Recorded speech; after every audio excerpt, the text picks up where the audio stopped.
Hi, I'm Erica of the Knit Kind podcast and Grapefruit and Gardenia Designs.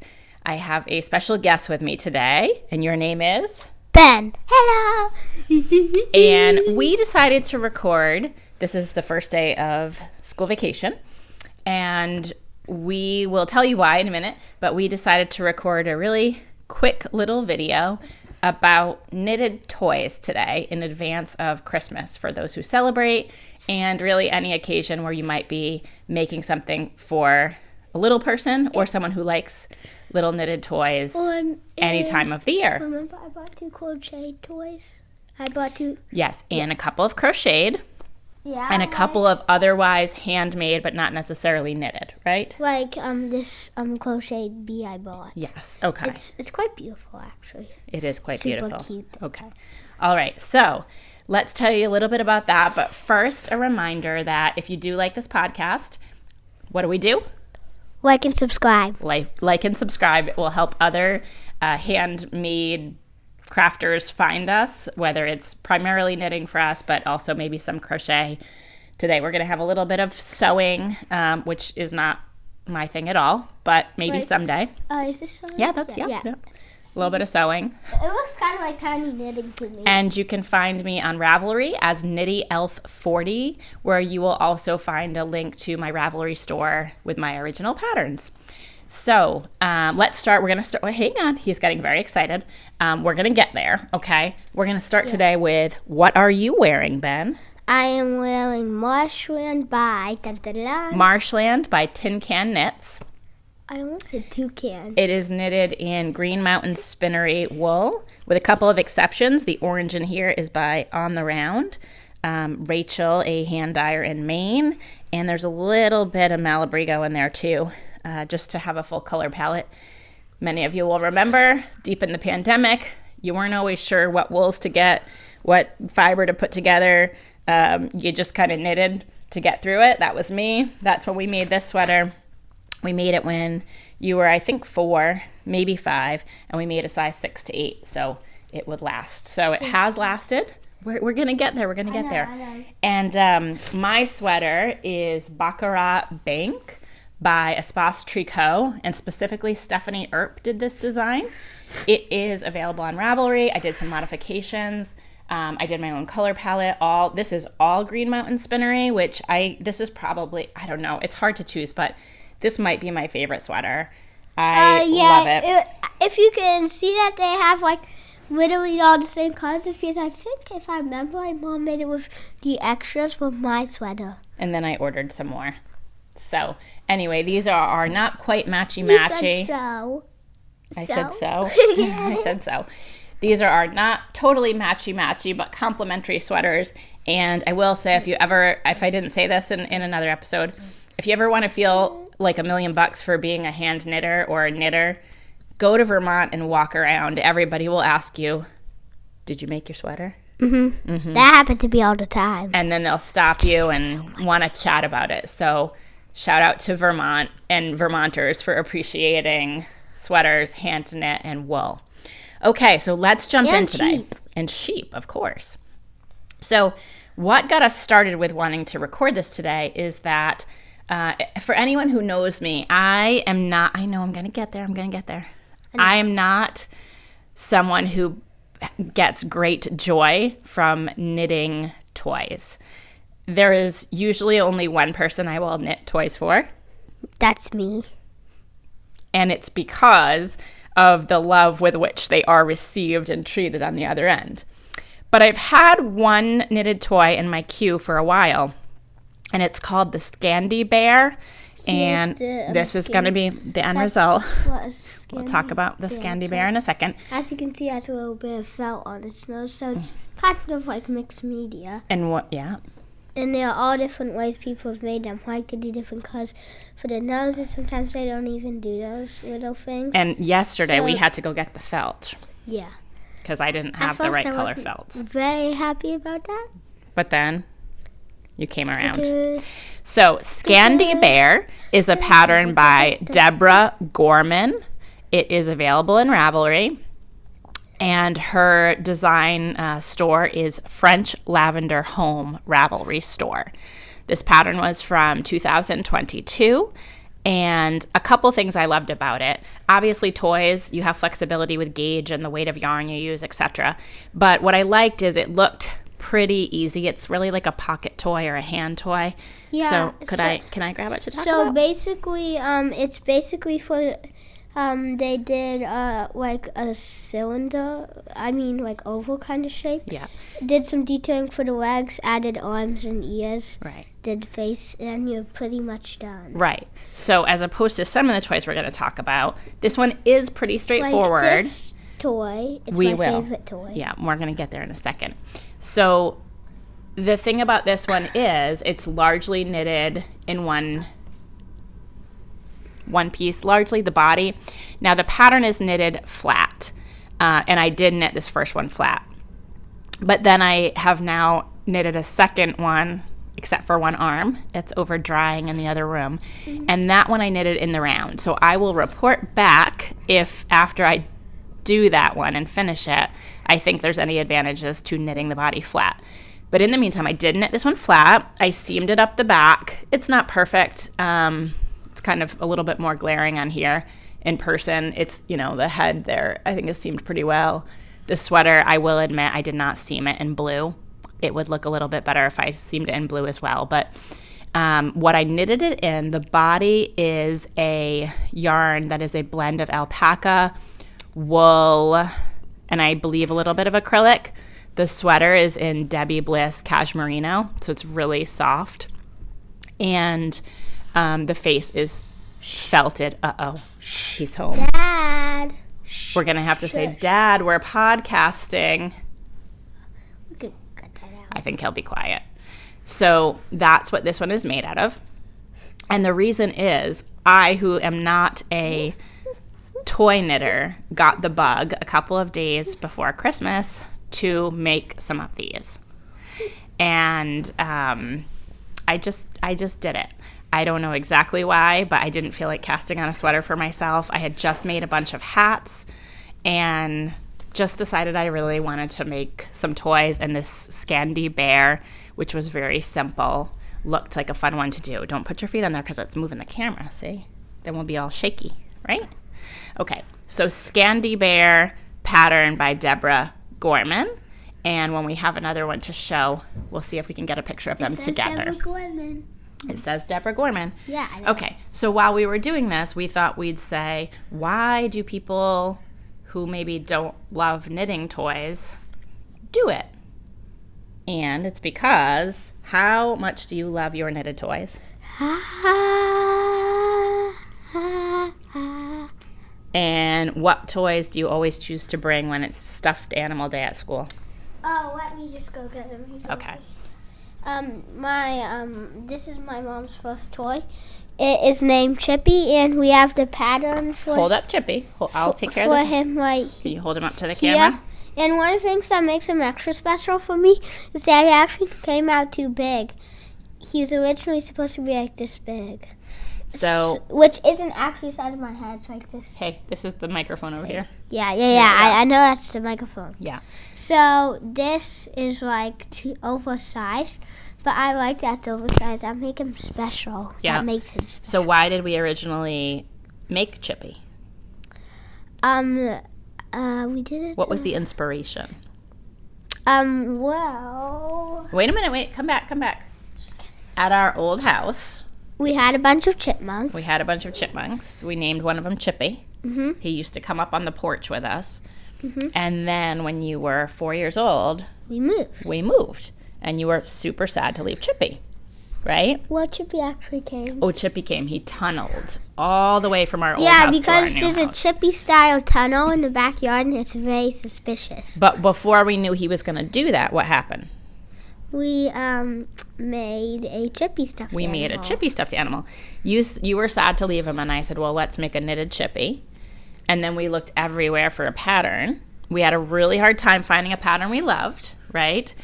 And then I would highly recommend when you are looking for patterns, don't dismiss things if they say they're from a book and if they say they're from a book that's out of print. Obviously, you always want to look for errata and make sure that if there's mistakes, you find them. But you can go on sites like Thrift Books, or I don't know if it's Abe or Abe, but ABE Books. Put your feet on the ground, okay? And we found this one, The World of Knitted Toys. Yeah, and it has like all these different sections that each come with a doll and a bunch of different animals. And we will show you the pattern. And then they have like Chippy. ratings for easy, hard. Right, they do. They have ratings. And we have our Chippy here. It's a little bit of glare. That's what it would have looked like. And yep. So you can. And that was when we were looking for a pattern. That's the one that we found that we thought was the best. So it's a little different to follow older patterns from books, but still very doable. And we didn't worry about gauge with this. Like I said, it was the middle of the pandemic, so the biggest thing was getting the right colors. And I think it was supposed to be done in let me see if it says worsted or DK. It might not even. But anyway, one of the tips to pass along about knitted toys is that you want a really tight gauge. And I am getting better at that. But that's why they can be a little bit hard on the body and the hands to make, because when you stuff it, you don't want the stuffing to come through. So a lot of times, for example, you'll knit in a worsted or an Aran weight, but you'll knit on a much smaller needle. And the one I am doing now, I'm knitting on a size 4 with worsted Aran weight yarn. That's the Scandi Bear. And then this one I'm looking actually in a minute, okay? I'm not sure what it's going to be. The pattern for the chipmunk says DK weight, and they want you to use, it says size US 2. It says size 11, comma, US 2. So I think there must be, I'm not sure, but anyway, you want to knit on a really small needle because you want that really, really tight gauge so when you stuff it, it doesn't show through. So this book is Kath Dalmeny, The World of Knitted Toys, and it really has some interesting things in there. Because if you look closer, you can see like some of the little patches of stuffing through the stitches. Well, this one's pretty good. But in some places. So, the tail's nice and tight. Okay, you wanted to share something funny? Yeah, well, because Mom uses certain gauges, there's certain time to stick through the windows of my very fancy bed. So sometimes when I'm playing in my bed, Chippy's just looking through the window. Okay, so Chippy's big enough to fit through your bed windows. Yeah. All right, he's, so like, sitting in the window. That's Chippy, and that I think was the first. I did some little tiny things before that, but that was my first bigger stuffed animal. And she also did a fish. I did do a fish. The fish always swims around my bed, so we don't have him here. Okay, the fish is off swimming. So let's highlight a couple other things. One is Susan B. Anderson. Anybody who wants to dip their toe in, know that they're going to have a really well-written pattern and also have either no seaming or as little seaming as possible. Susan B. Anderson is a great pattern writer. This is actually This is one of hers. It's Ben and Buddy, and my name's actually Ben. So. His name's Ben. So that's why Mom was tempted to buy it. And we got it right here, except Mom didn't make the hat. So, as you can see, we can take off. I need you to sit down so you can the sweater, just like a doll, and you can kind of see. Yeah. Same thing with his pants. His pants are easier. So then he kind of gets like summer clothes, and you put the things on. But I think this actually. So Ben's clothes are all removable. We made Ben doll first, and he has on shorts and short sleeves, which are part of his body, and then I made the jeans and the sweater afterwards, and those are removable. So you could, if you wanted, to make different outfits for him. Yeah, so you can, so if you want to, you can go back with a bunch of yarn. Okay, no. Leave that. Okay. And yarn. Then, that's yarn. Okay. And then you get your needles. So for some reason, I haven't been being able to find my needles lately. You can't find your needles? You can basically make some clothes. Yeah, and you can you can get creative like if you like Star Wars. I do. You can make like a little. You could make a Star Wars sweater. Yeah, you could do like anything you want. So what we did is Mom made Ben and Mom made Ben doll's clothes. So this is Ben. And then. And we also made Ben doll's leash. Well, we didn't. That came with. So this is Buddy. Yeah. And Buddy is Ben's dog. And I find Holli very made cute. Buddy. And yes, a woman, our friend, Holli, made him. And we want to talk a little bit about Holli's business because if you, like I, do not love making the toys, there are some people who make gorgeous ones and sell them. And we would like to give a little shout out to Holli, who has a business called Small Packages Knits. And she does all kinds of things. She does play food. She does ornaments. She does dolls. She does figurines. She does cacti, right? Yeah, she does like plants. Acorns, all kinds of things. So we'll put a link to that in the show notes. And last year, Ben, would you get your Star Wars guys? Yeah. Or your kids dressed up as Star Wars? Why wouldn't you say in the description? In the description. So that's what they usually say. Okay, in the description. That's what they usually say. I watched So these are some kids dressed up as Star Wars. These were made by Small Package Knits. We got Leia right there. There's Leia, and then you want to hold up. Well, we couldn't figure out if this was Luke in a Yoda costume, or if it was Luke or Yoda, because for some reason, nowadays a bunch of things are wearing that hood and that green Yoda hood, and it's kind of hard to tell. But it's definitely one of them because they both have green lightsabers and stuff. And they get a lot of love, so the lightsaber's a little bit bent. Yeah, but so it's basically a pipe cleaner with some black stuff around the thing. And then those are our favorite toys, right? Home. And I think this is actually the first, technically the first toy that I made. It's a little owl, and this is in my Ravelry projects. She's a little disheveled. I forgot what we named her, but Hootie? Well, maybe Hootie afterwards. This was, I had a grand plan in the very, very beginning of COVID that I was going to make these for a bunch of my friends because we were in a sorority in college, and Owl was our mascot, for lack of a better word. And then that's when I discovered, one, I wasn't a huge fan of toys, and two, I couldn't get my hands on polyfill anywhere, and I didn't have a stash of wool I could just stuff it with or anything. So I think I stuffed it with batting that I got like 3 months after I had ordered it, and that was my first successful / failed attempt at stuffed toys. And you can see how some of its wings are a little bit damaged, that we like it, and it's pretty old. Okay. All right. So we will show 2 more toys today. These and toys wrap it up. We got at Clever Hands, which is the Clever Hand Gallery. Yeah, which is a handmade stuffs gallery in downtown Wellesley. Right. Handmade things in downtown Wellesley on consignment from makers. They do have a website, the Clever Hand Gallery. And these are toys that are made out of socks. They're made out of socks. My grandma likes to buy them because she likes to make sock toys. So you can see like some of the right here. That's the hole you put your foot in. Okay, come on back up on the couch. You can kind of see how it's.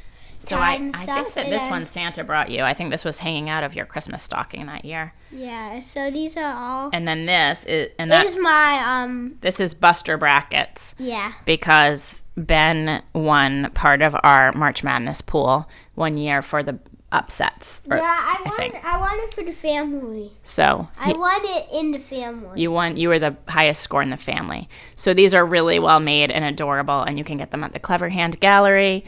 There is never one that's identical to the other. They all have their unique sock patterns.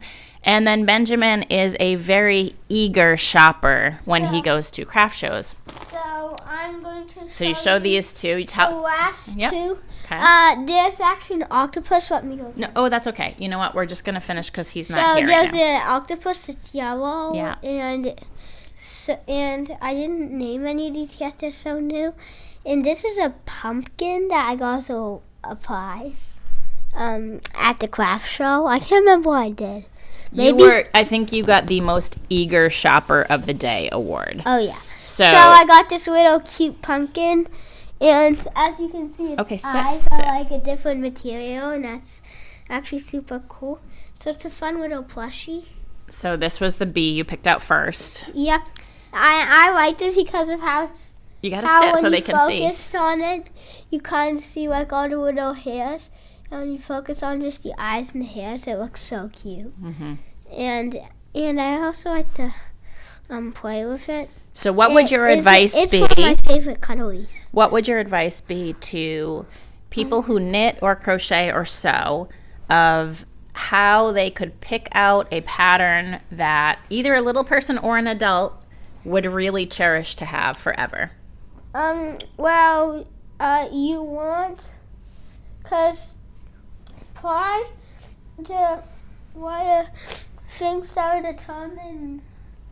of the things that might help you determine what they like is the eyes. Like, for example, these ones have black beads for their eyes, and this one has actual play eyes.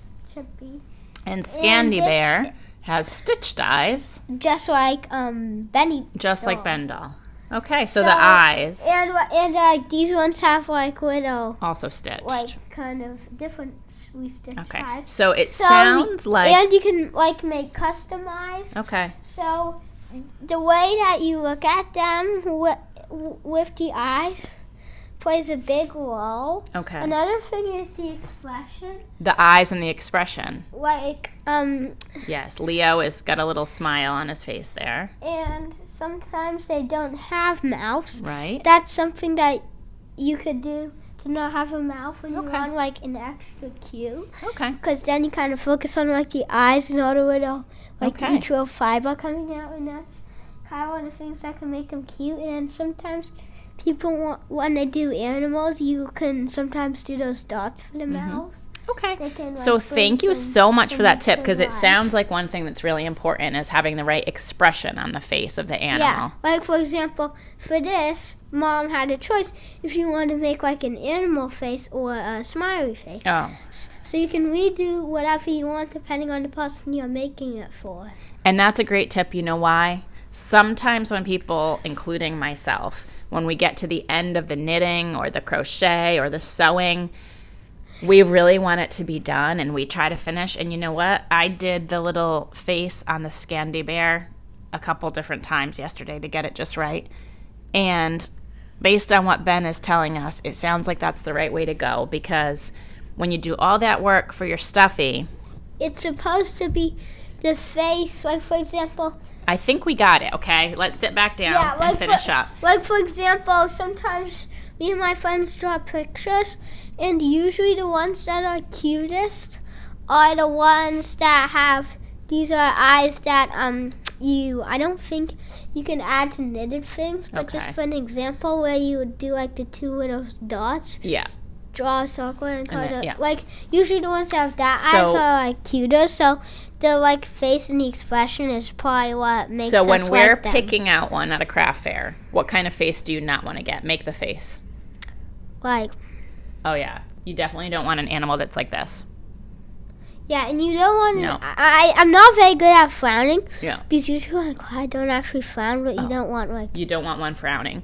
Now show us what you do want one doing. No, with your face. So you want one doing this, doing like one of those more animal smiles where they have the two curves and the line coming down from the nose, or no mouth at all. Okay. Well, thank you, Ben, for interviewing today and talking about stuffies and what makes them special, and how to help people when they're finishing their own, or how to pick one out if you're at a craft fair. Check out Small Packages Knits.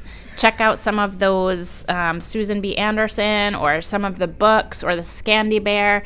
We'd love to hear what you're making. If it's for you, if it's for a small person in your life, if it's for charity knitting, or if it's for an adult, because sometimes adults can use a little bit of smiles too from little things. And is it going to be a quick thing? Because we want to wrap up for people. Yeah. Okay. And you can also send things in comments and pictures. Okay, you could send us, if you want to write a comment or send a picture, please do. And we hope you enjoyed this episode, and we will be back probably after the holiday. Happy holidays. Happy holidays. Knit kind. Knit kind. Live kind. Live kind. Be kind. Be kind. All right. Take care.